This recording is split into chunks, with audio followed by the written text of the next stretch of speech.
트럼프 대통령이 국제원자력기구 사찰단이 이란 핵시설에 투입될 거라고 밝혔습니다. 이란이 사찰 합의에 대해 거짓말을 하고 있다는 겁니다. 유학생 비자 체류 기간이 올 하반기부터 달라질 예정입니다. 유학생 감소로 이어질 거라는 예측도 나오고 있습니다.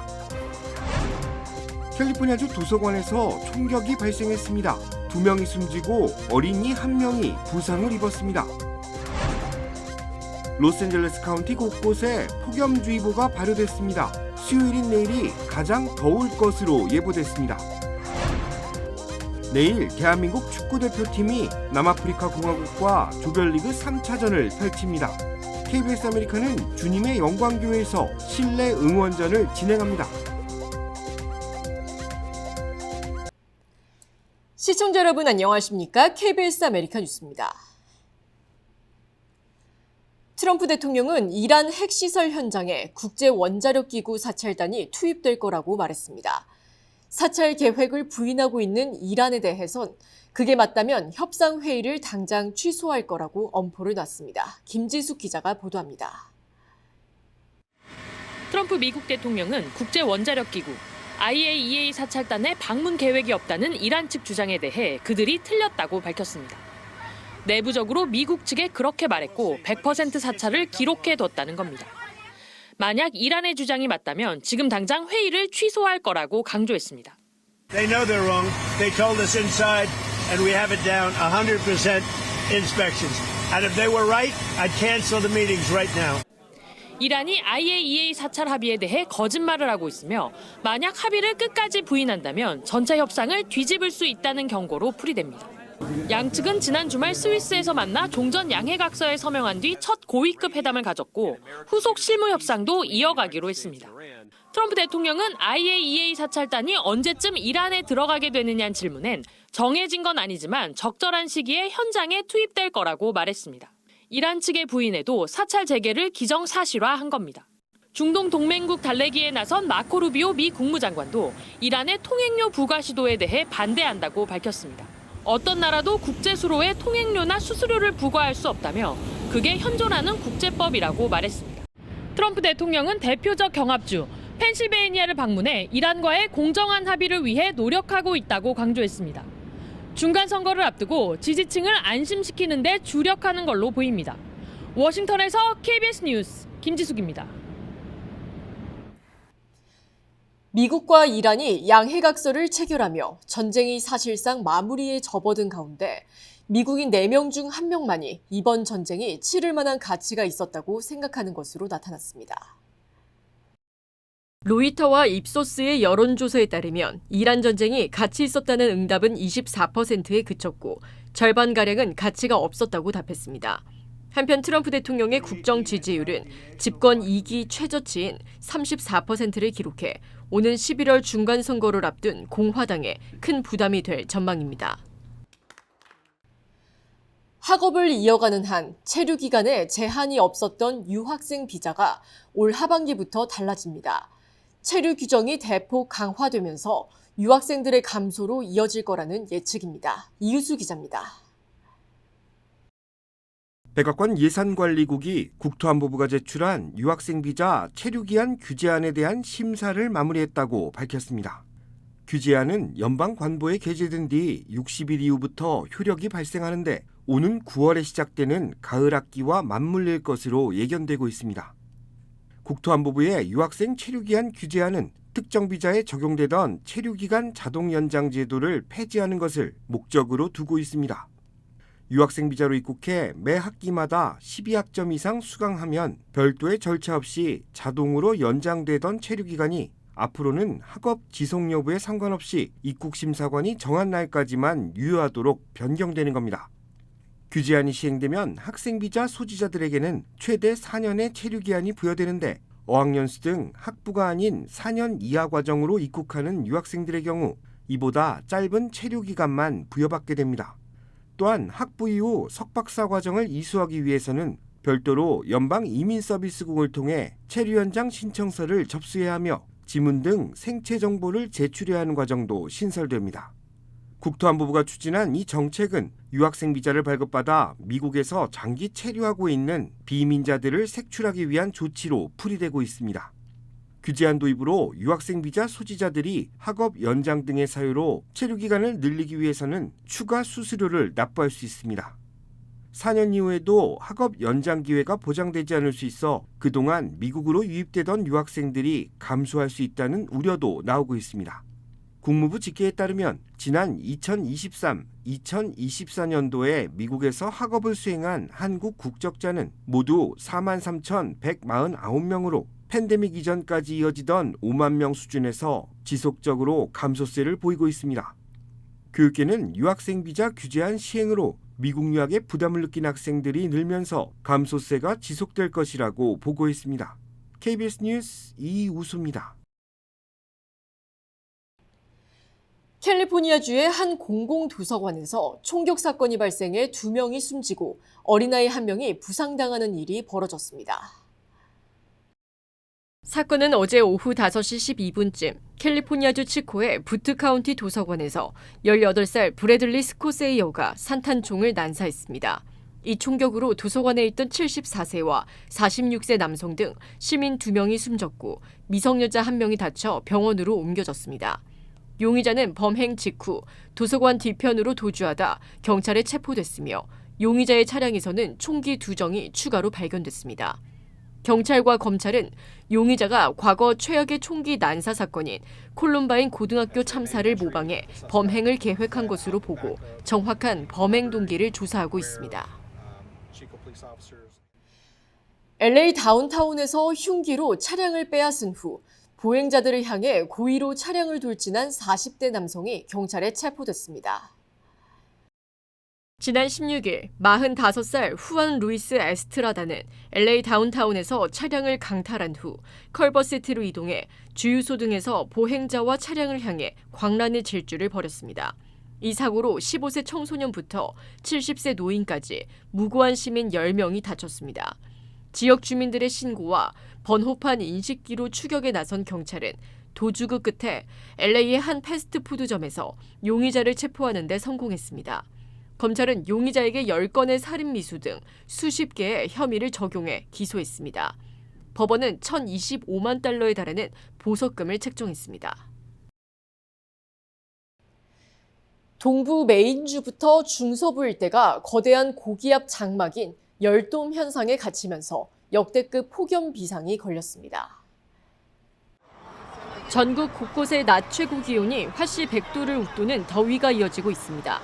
뜨거운 공기가 지표면에 갇혀 밤사이에도 기온이 내려가지 않아 온열 질환자가 속출하고 있습니다. 국립기상청은 이번 열돔 현상이 주 중반 이후까지 지속될 것으로 전망하고 노약자와 만성질환자는 가급적 야외 활동을 자제해달라고 당부했습니다. 또한 에어컨 사용 급증에 따른 전력 과부하 가능성에 대비해 전력망 모니터링을 강화하고 있습니다. LA 지역도 폭염이 찾아왔는데요.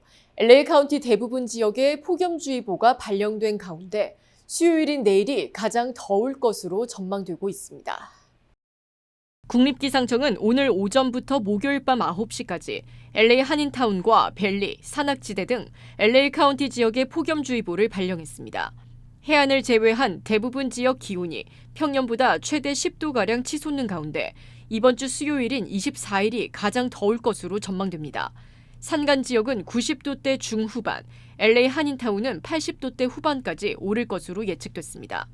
높은 습도 탓에 LA 지역에서 무더위가 전망되고 있습니다. 기상청은 온열 질환 위험이 큰 만큼 낮 야외 활동을 자제하고 충분한 수분 섭취를 당부했습니다. 최고의 한인 암 전문의와 함께하면 치료가 달라집니다. LA 한인타운과 부에나파크에 위치한 USC 노리스 종합암센터. 언어나 문화적 어려움 없이 치료에만 집중할 수 있도록 한인 의료진이 상담하고 진료해드립니다. 다양한 분야의 전문의들이 협진을 통해 진단과 치료에 최선을 다하며 임상시험 참여의 기회도 제공합니다. 환자를 먼저 생각하는 마음. USC 노리스 종합암센터. 오늘 예약하십시오. 한편 대한민국 대표팀은 내일 남아프리카 공화국과 월드컵 조별리그 3차전을 치르게 됩니다.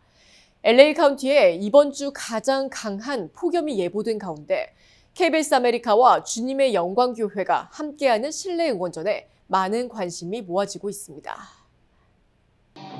고운 한복자락이 물결치고 형형색색의 부채가 꽃을 피웁니다.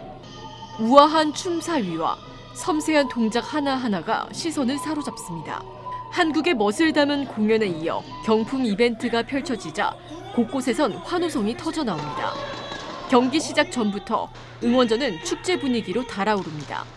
내일 남아공 경기 응원전에서도 이 같은 열기가 다시 한번 이어질 전망입니다. 너무 좋아요. 너무 재밌고 응원하는 게 더 응원하고 싶어요. 실내 응원전의 가장 큰 장점은 무더위를 피하면서도 함께 응원하는 즐거움을 만끽할 수 있다는 점입니다. 보면은 더욱더 뜨겁고 이제 우리나라 선수들이 만약 이걸 볼지 모르겠지만 보게 된다면 굉장히 이제 응원을 많이 받을 것 같아요. 또한 주님의 영광교회에는 대형 LED 스크린, 생생한 음향, 그리고 시원한 냉방 시설과 편안한 좌석까지 갖춰 가족 단위 관람객들도 부담 없이 경기를 즐길 수 있습니다. 에어컨 빵빵하게 나오고요. 의자 편안하고요. 바깥에서 보면은 땡볕에 덥잖아요. 이제 한인들의 시선은 남아공전으로 향하고 있습니다. 대한민국 대표팀이 좋은 경기를 펼쳐 32강 진출에 희망을 이어가길 기대하고 있습니다. 더도 말고 부상 당하지 말고 5대 0으로 이겼으면 좋겠어요. KBS 아메리카와 주님의 영광교회가 함께하는 한국 남아공 경기 응원전은 내일 24일 오후 6시 주님의 영광교회에서 열립니다. 경기 시작 2시간 전인 오후 4시부터 입장이 가능하며 1시간 전인 오후 5시부터는 K-팝 등 축하 공연으로 응원전 열기를 뜨겁게 달굴 예정입니다. 지난 멕시코전과 마찬가지로 월드컵 티셔츠가 증정되며 사전 공연 중간에는 1, 2, 3차전에서 나눠준 경품권 추첨을 통해 다양한 상품이 증정됩니다. 또 이현준 스포츠캐스터와 축구선수 출신 김석원 해설위원이 주님의 영광교회에서 실시간으로 한국어 경기 해설을 제공합니다. 캘리포니아주가 초부유층을 대상으로 일회성 세금을 부과하는 파격적인 법안을 오는 11월 주민투표에 붙이기로 최종 확정했습니다. 이번 법안은 주 내 억만장자 약 200명에게 5%의 특별세금을 걷는 것을 골자로 합니다. 주의회는 연방정부의 저소득층 의료 지원, 즉 메디케이드 예산 삭감으로 발생한 재정 공백을 메우기 위해선 부자 증세가 불가피하다는 입장입니다. 복지 사각지대에 놓인 취약계층을 보호하겠다는 취지지만 자산가들과 기업들은 이중 과세이자 자본 유출을 부추기는 악법이라며 강력히 반발하고 있습니다. 11월 법안 통과 여부를 두고 올 가을 찬반 양측의 막대한 자금력과 여론을 동원한 치열한 홍보전이 펼쳐질 전망입니다. LA 보일 하이츠의 대형 냉동 창고에서 발생한 화재가 일주일째 이어지면서 지역사회의 불안감이 커지고 있습니다. 소방당국이 금요일까지 완전 진화를 목표로 총력전을 펼치고 있는 가운데 창고 운영사 측은 화재 원인으로 옥상 태양광 하청업체를 지목하고 나섰습니다. 지난 17일 오후 보일 하이츠의 냉동 창고에서 시작된 불이 잔해와 붕괴 위험 탓에 7일째 꺼지지 않고 있습니다. LA 소방국은 대형 굴착기와 방수 로봇 등 첨단 장비를 투입해 잔해 속 건물 덤이 깊숙한 곳에 여전히 살아있는 불씨들을 찾아내 진압 중으로 오는 금요일까지 진화를 완료하겠다는 계획입니다. 이런 가운데 창고 운영사인 리니지는 성명을 통해 이번 화재가 자사 운영과 무관하다며 건물 옥상에서 태양광 설비를 정비하던 하청업체의 작업 과정에서 불이 시작된 것으로 보인다고 주장해 책임 공방을 예고했습니다. 한편 며칠째 뿜어져 나오는 대량의 연기로 인해 인근 보일하이츠 지역의 대기질은 여전히 매우 건강에 해로운 수준을 기록하고 있습니다. 환경당국과 카운티 보건국은 주민들에게 가급적 실내에 머물고 외출 시에는 고성능 N95 마스크 착용을 강력히 권고했습니다. 대한항공과 델타항공을 이용해 미국으로 오는 탑승객들의 입국과 환승 절차가 대폭 간소화됩니다. 인천에서 출발할 때 붙인 짐의 엑스레이 사진을 미국 세관에 미리 보내 비행 중에 원격으로 검사하는 시스템이 LA와 시애틀 공항까지 확대됩니다. 대한항공과 델타항공은 위탁 수화물 원격 검색, 이른바 IRBS 서비스를 오늘부터 시애틀과 LA 노선으로 확대 시행한다고 밝혔습니다. 이 서비스는 승객이 인천공항에서 짐을 붙일 때 그 수화물의 엑스레이 보안 검색 이미지를 미 관세 국경보호청에 원격으로 미리 전송하는 시스템입니다. 이에 따라 해당 항공편 승객들은 미국 공항에 도착한 뒤 수화물 개봉이나 현장 세관 검증 절차를 받지 않고 빠르게 입국할 수 있습니다. 두 항공사는 기존 애틀랜타와 디트로이트 등에 이어 미국 내 주요 5개 거점 공항에서 끊김없는 입국 서비스를 제공하게 됐습니다.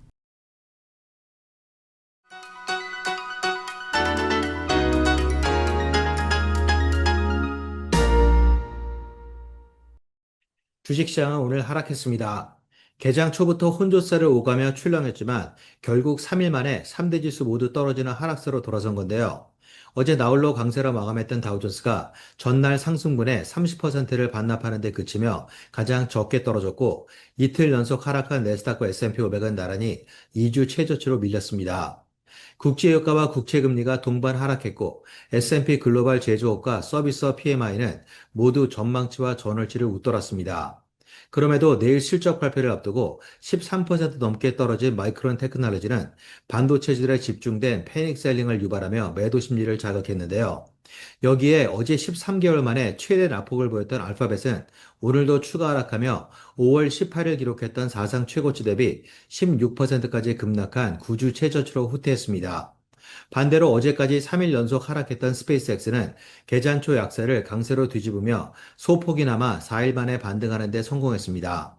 하지만 공포지수가 12% 넘게 튀어오르며 2주 최고치에 도달한 상황에서 나홀로 강세를 오가며 출렁이던 다우존스 역시 약세로 꺾인 채 마감했고 내스닥과 S&P 500은 전혀 회복의 조짐 없이 낙폭의 8분의 1 정도를 찔끔 줄이는 데 그치며 추가 하락에 대한 위기감을 증폭시켰습니다. 지금까지 김지한이었습니다.